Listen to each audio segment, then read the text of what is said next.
اگه قانون زندگی آدما اینجوری عمل میکرد که تا سن 25 سالگی میباید علاقه زندگیشون رو کشف کنن و اگه این کشف نمیکردن میمردن، اون وقت همه دور و بریای ما، همه پدر مادرها و همه جامعه به جای اینکه به ما بگن که برو درس بخون، برو مثلا تفکرات خودشون رو به ما غالب بکنن، کاملا تلاش میکردن که ما بریم دنبال معنای زندگی خودمون.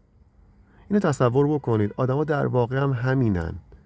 اگه تا یه سنی اون کاری که دوست دارن و معنای زندگی خودشون رو متوجه نشن، کم کم پژمرده میشن، کم کم رفتارهای اعتیادگونه‌ای به خودشون میگیرن.